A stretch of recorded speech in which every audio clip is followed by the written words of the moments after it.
You're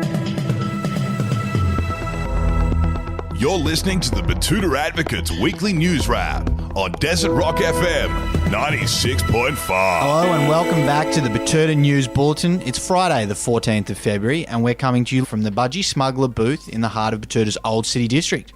My name is Wendell Hussey and joining me once again is Desert Rock FM stalwart Bruce Hitchcock. How are you, Bruce? I'm wonderful, thank you, Wendell. Lovely to be back with you again this week. It is a lovely day up here in the Diamantina Shire, and we'll get started with politics like we normally do.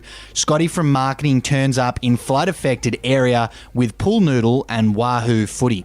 Yeah, very interesting one there. Now, look, some people have praised the PM. I was a little disappointed personally, Wendell, not to see a Super Soaker 2000 maybe, circa 1999 there. I think it was an opportunity missed. Yeah, I think that could have certainly swayed the local residents, Bruce, but it is good to see him getting down there nice and early this time instead of going on an international holiday.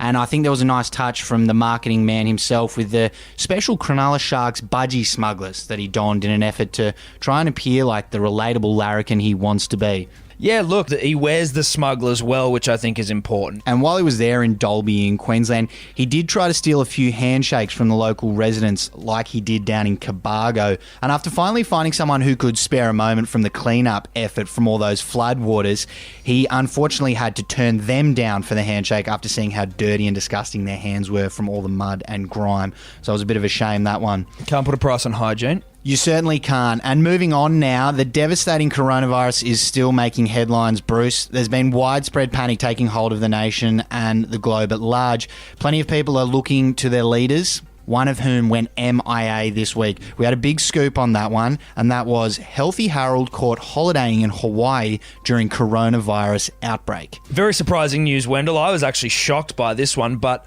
I first heard about it from a friend of mine who's holidaying over there in Hawaii, and he told me that he bumped into Harold in the Dunnies there. So it was a very bizarre situation. Yeah, and after those rumours were confirmed, many have been very quick to condemn Harold, who stated he is sorry to have caused any offence and will fly back home as soon as a plane with enough headspace to accommodate him can be arranged. Well, I personally don't think that's good enough, really, from Harold. Why doesn't he just lay down in the aisle? I don't know, Bruce. He does need to find a way home soon. Leaders need to stand up in times of crisis. And Darren Webster, one of our readers from town, commented on the story with a different perspective, saying, "Go easy, folks. He promised his wife, Healthy Heather, that he'd take her and the kids to Hawaii." So he was just following through on that.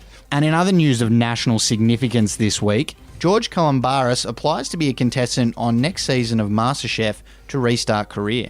Yeah, I actually hear that George has been working with producers of the show to really refine his sob story about how he was forced to pay people what they were actually owed rather than ripping them off. Ooh, that could be nice. A little bit of piano music behind it. I think that could tug on the heartstrings nicely.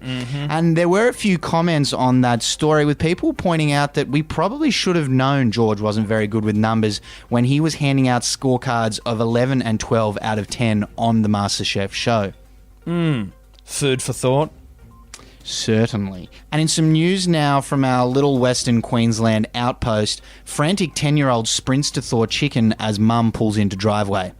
Yeah, I think something we can all relate to there, whether it's mum or whether it's your partner. I certainly, as a 29-year-old man, can relate to this story. It gives me chills just thinking about it. Now, I mean, I'm just quite interested in the methods used to thaw the chicken because I've obviously made the mistake of just putting it into hot water. Yeah, I've stuffed that one up a couple of times, Bruce.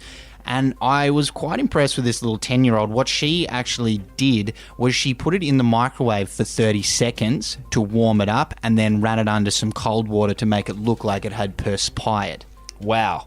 Unfortunately, her family did get a bout of diarrhea the next day, and it's not sure whether the unorthodox defrosting process had anything to do with it, but her mum still doesn't know that she hadn't defrosted per her instructions, so she got away with it. Well, what the eyes don't see, the heart don't feel, but in this case, the bowels certainly do. And some motoring news this week. The BA Falcon is being urgently recalled after late-night backstreet traction control issues. Yeah, they're all being recalled apparently after multiple reports of traction loss in quiet backstreet settings. You know, your industrial estates and incomplete residential developments. Yeah, this comes after some consultation with local police, and Betoota Chief Constable said, time and time again we get called out to reports of a vehicle doing so-called burnouts, donuts, skids, or drifting in isolated areas.